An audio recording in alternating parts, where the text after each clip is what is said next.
Oh, hello. This. Welcome. It's been quite some time. Yeah, already maxed out two of you. Seems you've been summoned to the Velvet Room.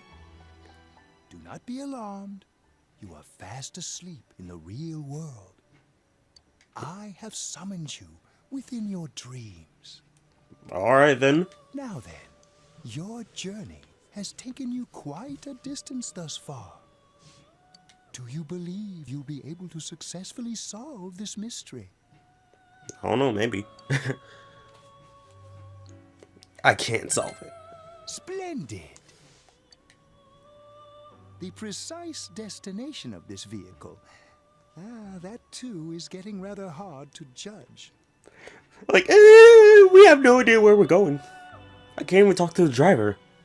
Just like, I keep knocking at the window, but just like, he won't open. If we continue driving blindly, we may end up leading you further away from the mystery that you must reach. Well, why don't we take a moment to look back on your journey? Okay. It was for that purpose that I summoned you here tonight. So we have to start looking back at the very beginning. What happened when we first started? Margaret?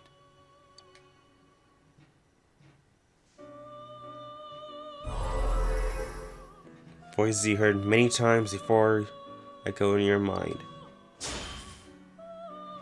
What's right? What you should choose to do in life? The answers to those things lie within you. The people I maxed out? I'm going to think about my life and set my own path. We are experiencing the words engraved into your memory during your journey. So I only max out two people outside my party. Failing to understand and failing to listen are rather different things. Yeah. Alright, let's go ahead and think this through as much as we need. If we leave any unanswered questions behind, we'll just be lying to ourselves. I'll think as hard as I can and try to help. But for real, we only max out two people outside of our party. Oh, that's bad for me. Come on, we've accomplished this much together, haven't we? Right. Together.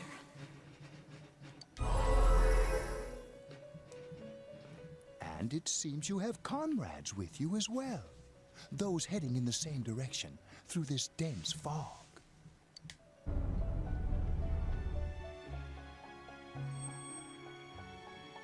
Always car that it seems the car has stopped moving.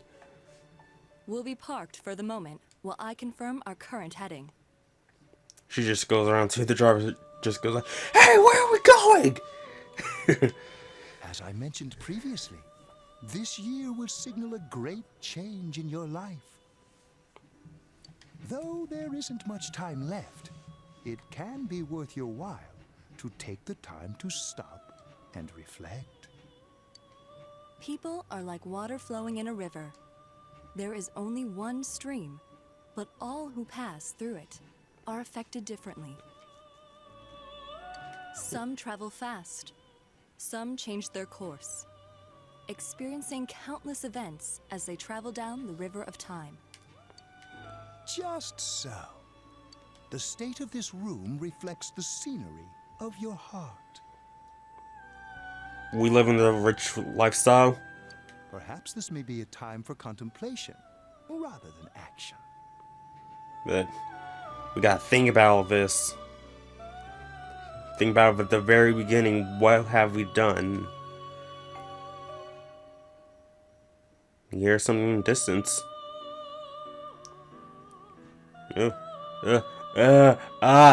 Blinding light.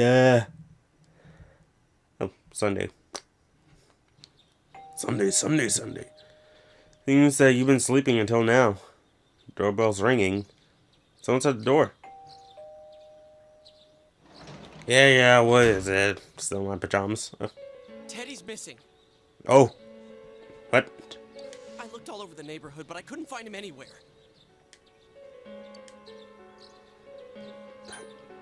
think he'll be back soon. I hope so.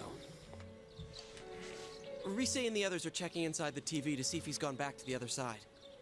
We're meeting pretty soon, so will you come with me to Jeunesse? Where could Teddy have gone? In any case, you decide to go look for him.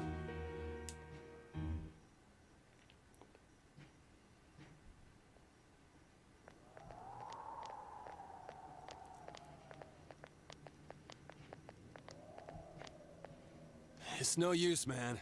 We can't find him. No luck for me either. I didn't sense anything over there. The fog's so dense it might be affecting my readings. I wish I could do better. I'm sorry. Ted. Don't tell me he really went back to his world this time.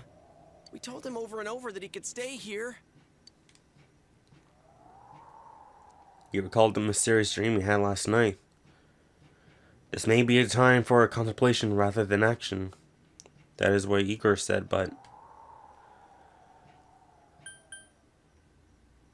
let's think about this. I guess that's all we can do right now. He plays dumb a lot, but he's attached to us deep down. He wouldn't disappear without saying anything, right? I'm worried for Teddy myself, but let's trust in him and await his return. Right now, we must concentrate on the case. It won't be long before Namatame is transferred to another location. We must hurry, or we will miss our only chance to get his perspective on this. You know, I've been thinking about the case since, but something just doesn't seem right. Let's quickly review the facts. Of all the victims, only 2 were killed. Miss Yamano the announcer, and Saki-san. From the documents we found in the car, we know Namatame had some sort of dealings with them. After that, there were multiple attempted murders in which we were targeted. It was only when he took Nanako-chan that we caught him in the act, identifying his modus operandi in the process.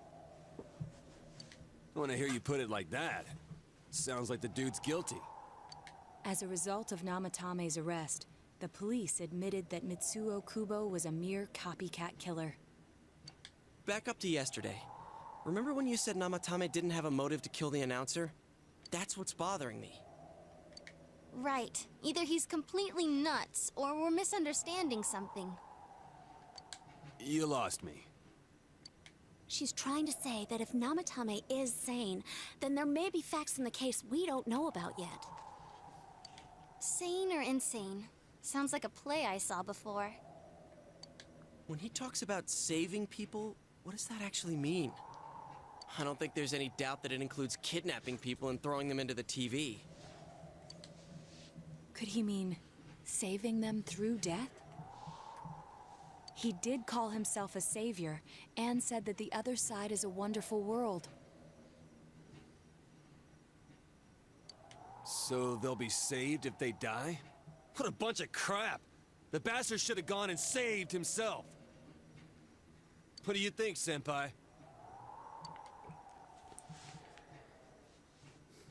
There's something else. If you think about it normally, it's gotta be him. But there ain't nothing normal about that world anyways. There's something I've been wondering about for a while. When we first encountered him, he said, "You're the ones I saved. Don't worry, I'll save this girl too." So, if he saves people by killing them, did he save us too? Wouldn't he actually have failed to save us? You raise a good point. If he thinks that salvation comes only through death, his words to us make no sense. And another thing, the Namatame who appeared on the Midnight Channel said he failed to save Nanako-chan. Well, maybe he really was trying to save the victims by putting them inside the TV. Come on, don't get all quiet like that. You guys know I just say the first dumb thing that pops into my head. The possibility that he truly intended to save us. But he's still the one who threw in Saki-senpai and that announcer, right? Sure, we haven't nailed down his motives, but that doesn't change the fact that he killed them. Or what? You think someone else was involved? What makes you think so?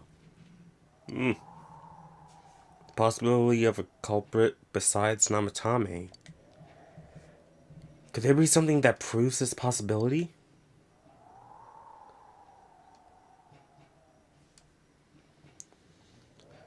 Uh...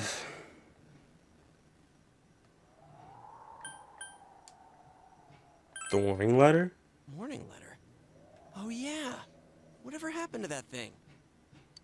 If Namatame's the killer, he must have been the one who wrote it, right? Let's review them. You recall that the first warning letter said, "Don't rescue anymore." The second one said, "If you don't stop this time, someone close will be put in and killed." Yes, that's right.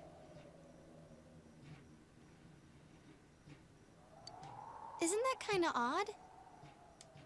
Would someone who thinks he's saving people by killing them write stuff like "don't rescue" or "kill"? Yeah, and the "will be put in and killed" part doesn't make sense either. If the killer was writing it, wouldn't it be more like "I'll put in and kill"? Hey, could this mean...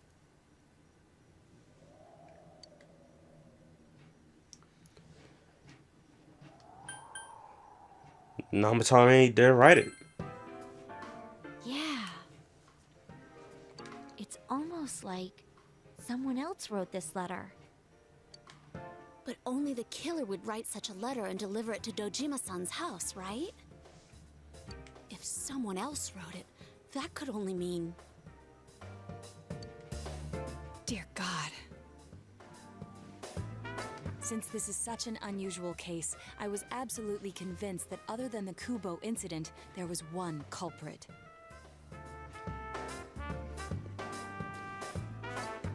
So Namatame really was trying to save his victims?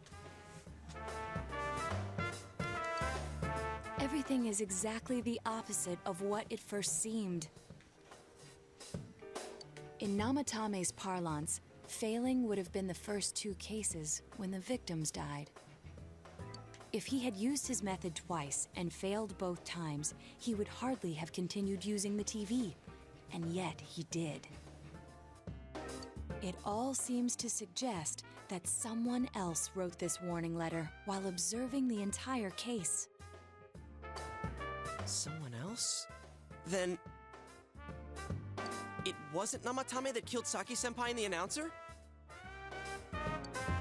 We can't say for certain yet. We urgently need to speak with Namatame face to face.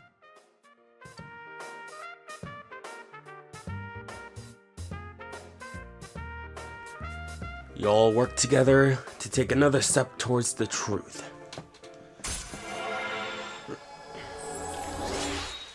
We're ring 2 and then this. Ring 2. How though? After what happened yesterday, they said they're gonna tighten security. I have a plan. But there's no time to waste. Let's hurry to the hospital.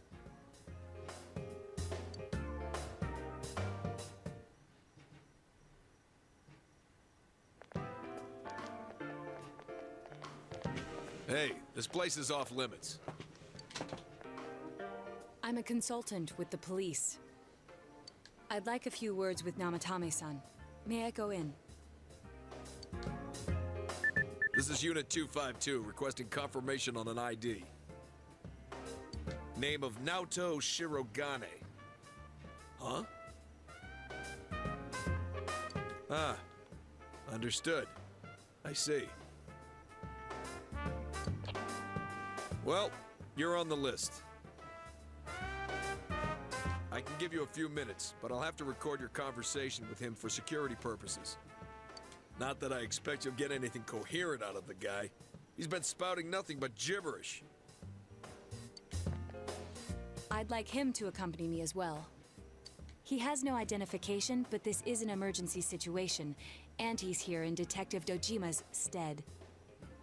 Dojima's stead. Huh? Detective Dojima sent him? I wasn't informed of this. I'll vouch for his identity. Well, I guess it's better than dealing with the man himself. We have our hands full with the transport procedures, so the last thing we need is Detective Dojima running wild.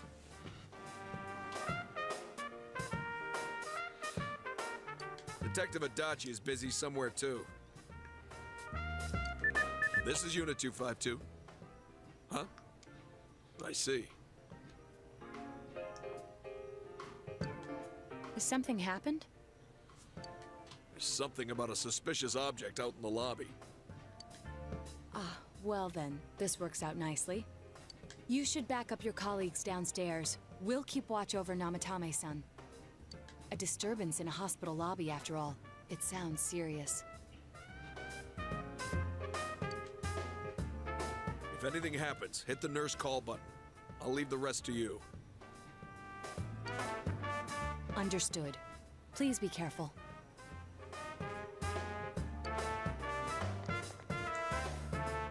I knew they were undermanned, but I didn't expect it to go this smoothly. What a coincidence! Yeah. Wow! There's nothing much inside that suspicious object. So he won't be gone long. All right, and now's our chance to talk to Namatame.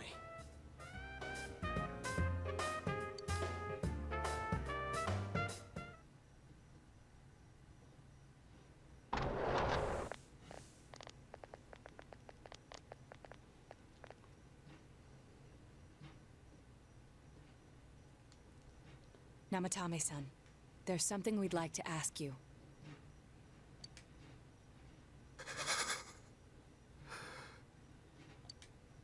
It's tempting to think that you were the culprit behind this entire case. And to be honest, there are many in this town who hope you are. But we are here to learn the truth. So please, answer our questions. Huh? It seems that he understands what you're saying. But you ask him. Who did you throw in first? Huh? Me? Yukiko?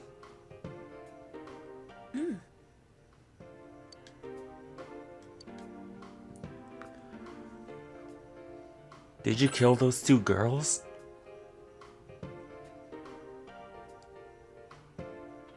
They were killed. I couldn't save them.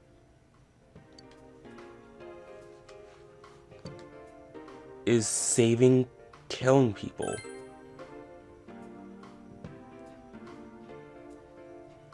No. If nobody saves them, they'll be killed. But what do you mean by that?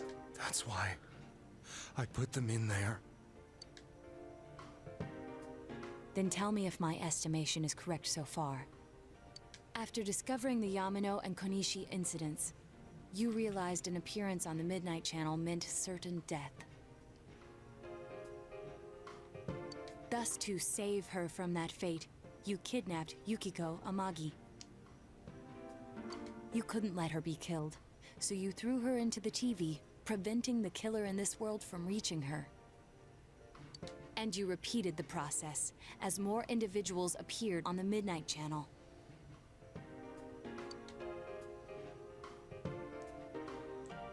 It all falls into place. His body is weak, but his mind is sound. He's trying to tell us the truth. Yeah, but if the stuff he's saying is true... There's another killer who murdered the first two victims? Indulge us in a few more questions.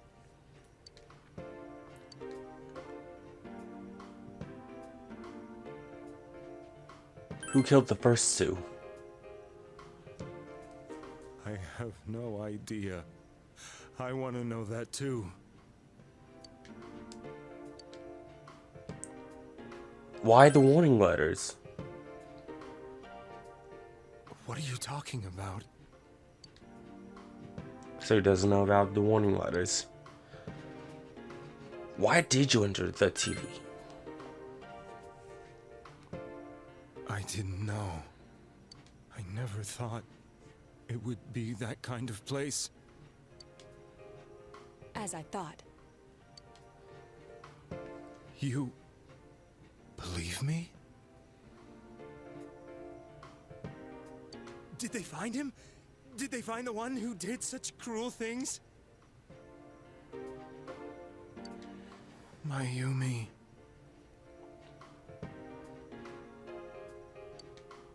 Please calm down. Our ability to find the culprit rests on you.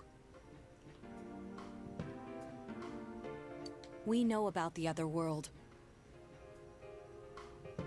In fact, we're the only ones who can fully understand what you have to say. Only you? We did blame you for everything at first. But now I think we can accept whatever you got to tell us as truth. Please. Tell us everything you can, calmly and slowly. You're willing to listen? Do my story?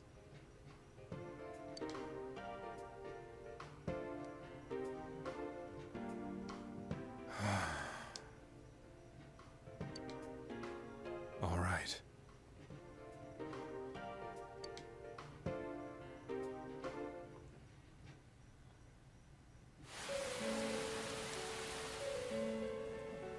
Soon after my affair with Mayumi became common knowledge, I returned to my parents' home, as if to run away from the scandal.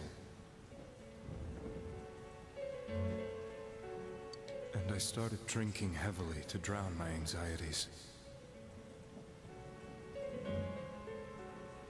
I hadn't been able to reach Mayumi at all, and that didn't help either. Mayumi, where are you? She'd been disgraced on all the afternoon shows and forced to resign from the program she was on. I caused her so much trouble. I wanted to at least apologize to her, but I couldn't even do that. I lost the will and energy to do anything.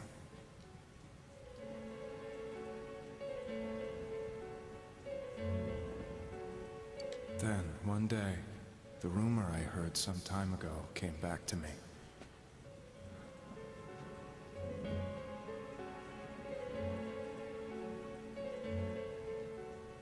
Since I had nothing better to do, I sat down blankly in front of the TV and watched my own reflection. And all of a sudden, there was Mayumi. Mayumi? Is that you? The Mayumi inside the TV looked as if she was calling to me for help. Mayumi? Mayumi! When I reached out unthinkingly to touch her, my arm disappeared into the TV, as if I had dipped it into a pool of water.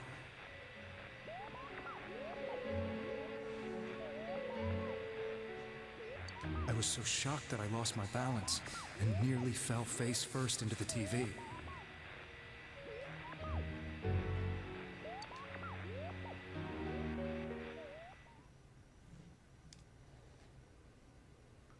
I was so scared. I couldn't understand what just happened. I thought maybe I'd gone insane. In the end, I decided to think of it as just a dream, and I went back to the city the next day after finishing work. The next afternoon when I got to work, I was fired on the spot, as I expected. Eesh, that sucks. That wasn't what broke me, though. It was Mayumi being found dead. And not just that, but it had happened in my hometown.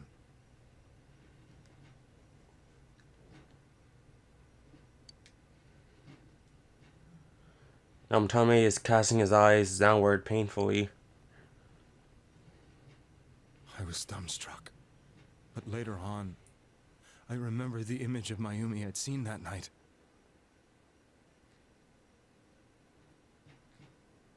Was it not a dream?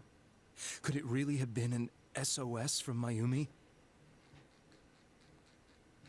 I hadn't touched another TV because the first time was so terrifying, but I decided to try it again. And I confirmed that none of it was a dream.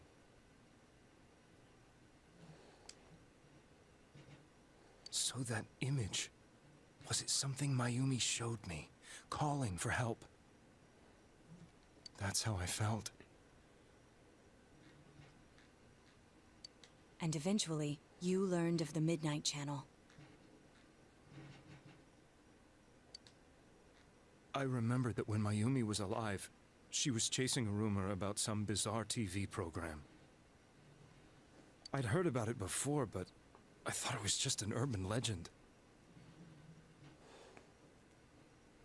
But then Mayumi appeared on it, and later turned up dead. The more I thought about it, the harder it became to believe that the two events were unrelated.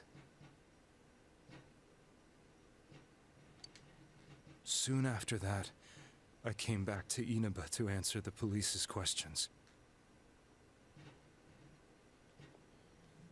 I'd lost my job, and I wanted to know the truth of Mayumi's death for myself.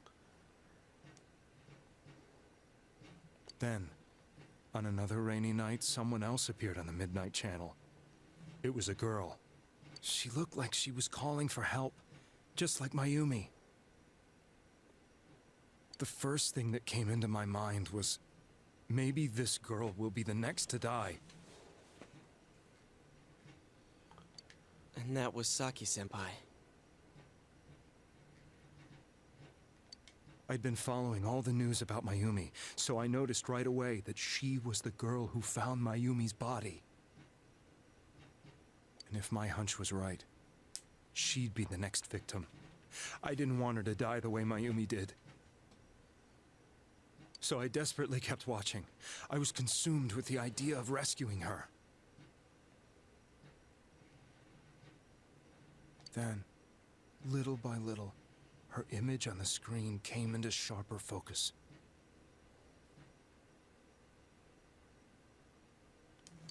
It became sharper?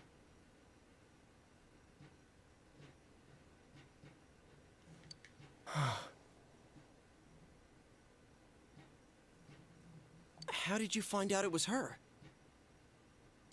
After I came back, my father couldn't bear to see me in such low spirits, and gave me a job with the family business.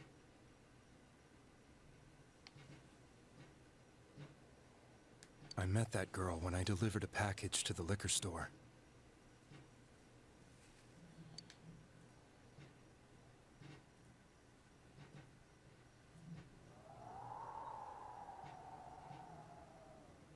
After agonizing over it, I decided to meet her, and told her to be careful.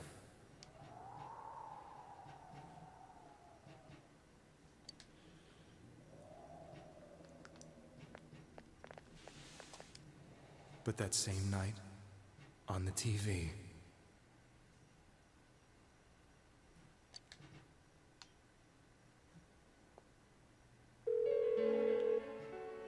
she looked as if she was being engulfed by some black shape. She was writhing in pain. That's why I warned her. Why won't she pick up the phone?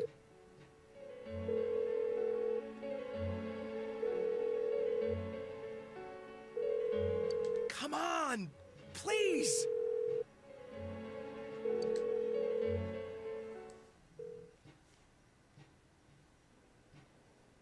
The next day, they found her dead.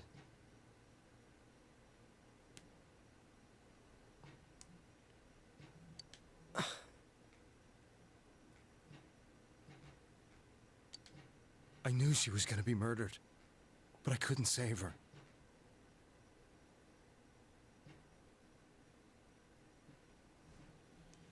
I blame myself, thinking there must have been something I could have done.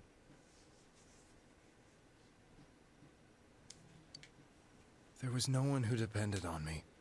Nobody at work, not even my wife. Mayumi was the only one who accepted me for who I was. But she was murdered, and the same person killed another girl. I was beside myself. I couldn't forgive myself for doing nothing. You really did love Miss Yamano. Yes, from the bottom of my heart.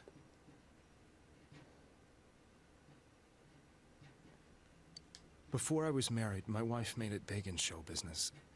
I was happy for her, but it put a strain on our relationship. I think I can kind of relate.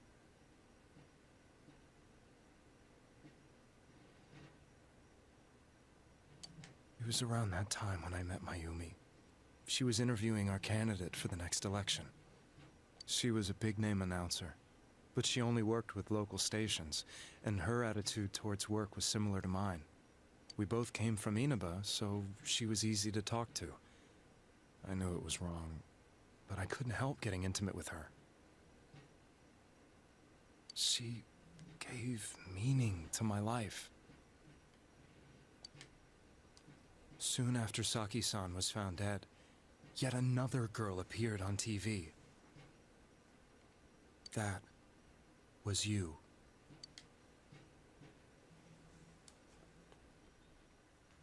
And all this backstory.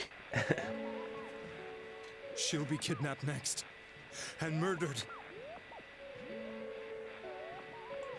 I can't let her end up like Mayumi and that other girl. This time, I'm gonna do something.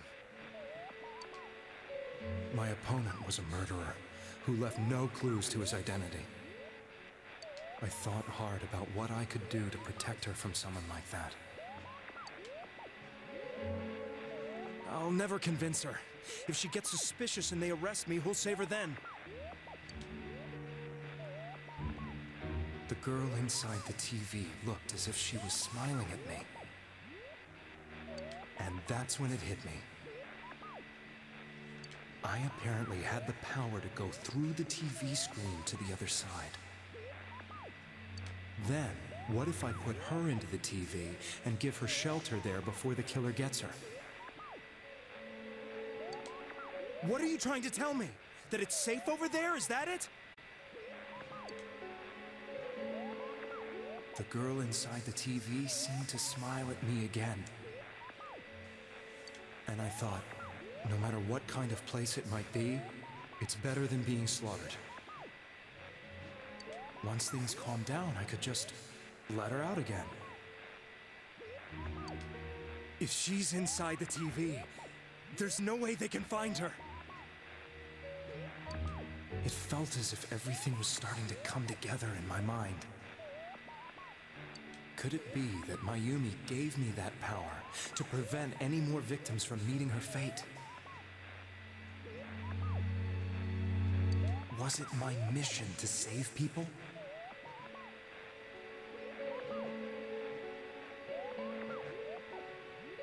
But there was a big problem.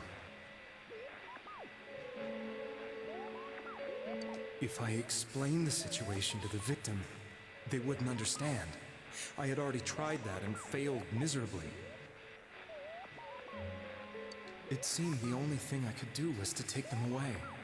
If that was my mission, I'd just have to do it. Or so I thought.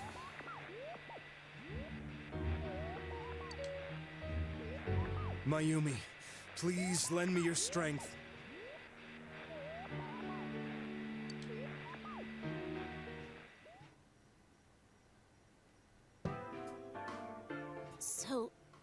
Since you thought people who appeared on the Midnight Channel would be killed, you kidnapped us in order to save us. Hmm. Mission? Give me a break! You never stopped and wondered about any of this? I thought I was the only one who could help them. I did call the police, but they didn't believe me. I knew the area well, thanks to my job. I had a large truck, and I could move around without suspicion. I thought my job as a delivery man would be the perfect cover for my mission. I thought no one else could do it. But are you telling me that I wasn't saving them?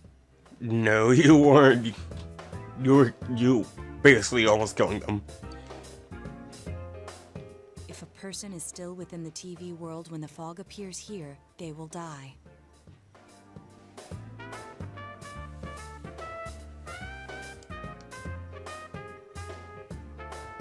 Beginning with Yukiko-san, the people you thought you had been saving were, in fact, in mortal peril.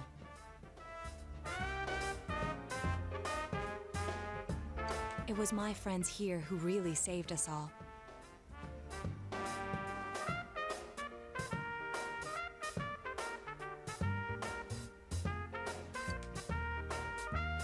I had a feeling that was it.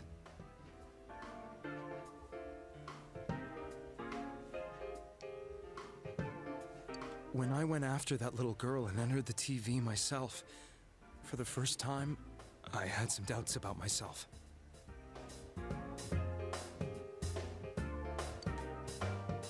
You refer to Nanako-chan, correct? The police were after me, so I had to get away. But I still felt I needed to do everything I could to save that poor little girl.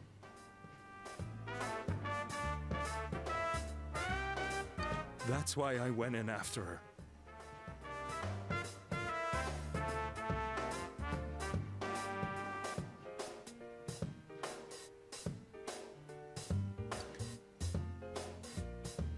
But the TV world was completely different than I imagined. Such an abominable, grotesque place.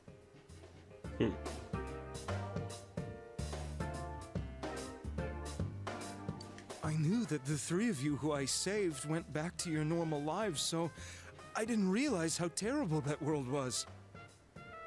I never knew you couldn't even get out of that place on your own.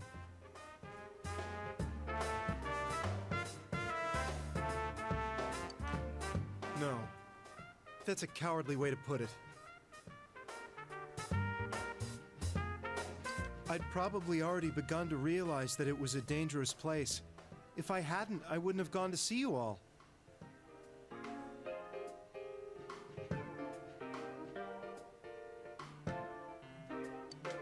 See us?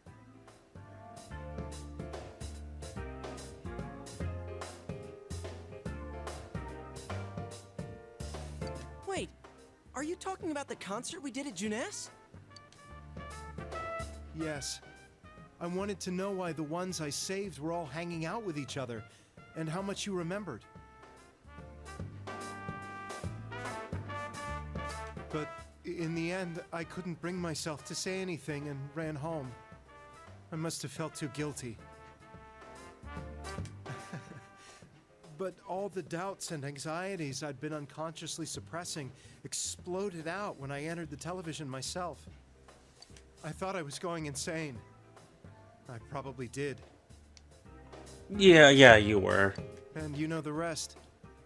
When I came to, I was lying in a hospital bed. You really were trying to save people.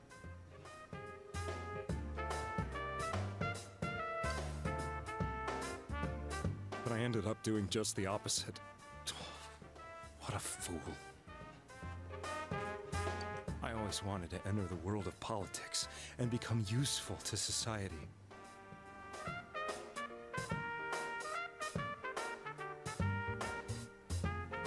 But after losing my job and the woman I loved, all I had left was this power. I convinced myself that world was some sort of sanctuary, and I secretly believed myself to be a hero. I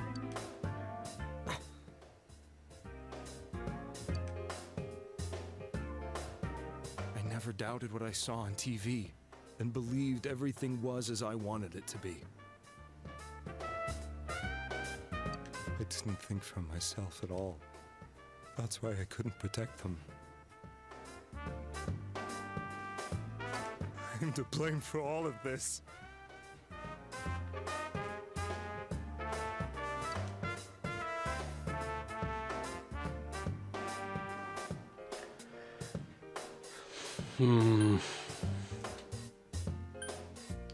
What's done is done. I suppose so. But the things I've done are too serious to be brushed aside like that.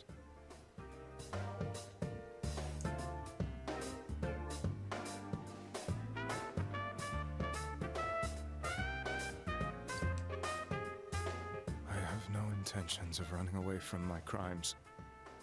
I'm prepared to face the consequences. Kidnapping is already a serious crime. And on top of that, I put all those lives in danger. I'm sorry. The Midnight Channel and the other world, you can hardly be blamed for failing to understand them properly. We must apologize to you as well. Had we let our emotions blind us to the truth, we would have piled all the responsibility on you. I guess from your point of view, people did stop dying once you started saving people. The more you did it, the more you really believed you were preventing their deaths. I'm such a joke.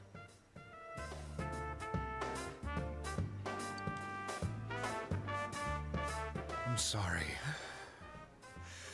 I'm getting a little tired.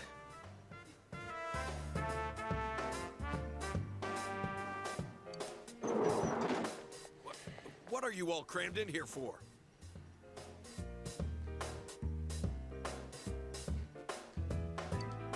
My apologies. We'll be leaving now. Wait.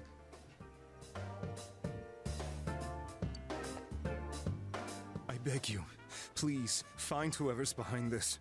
You children are the only ones who know about that world.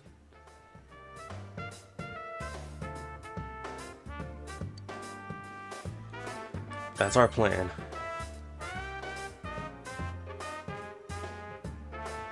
It's all clear now. He never committed any murders. It was another party who threw the first two victims into the TV.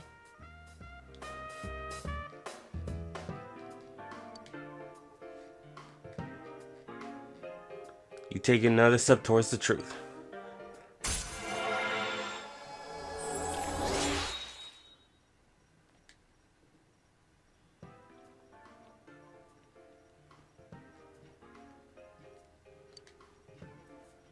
Your power to create judgment arcana has grown.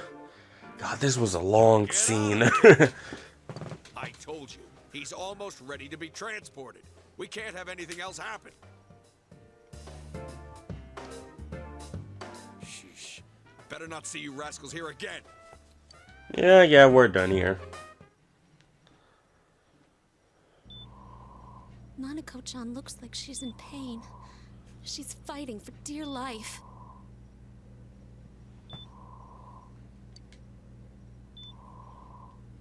This was the last place we saw Teddy, right? He was so worried about her. How can he flake out like this when we have to find the real killer? The police consider the matter closed. We'll have to do all the investigation from here on out. Let's revisit Saki-san and Miss Yamano's incidents and see if we can turn up fresh details. But it's been over 6 months.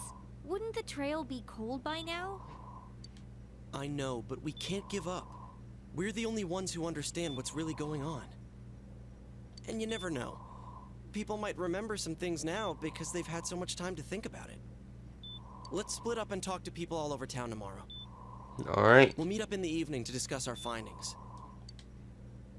I hope we can find out something about Teddy, too.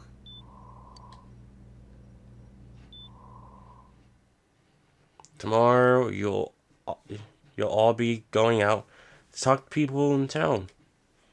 Will this finally help uncover information that will lead you to the true culprit? So I have to go home early today, get some rest.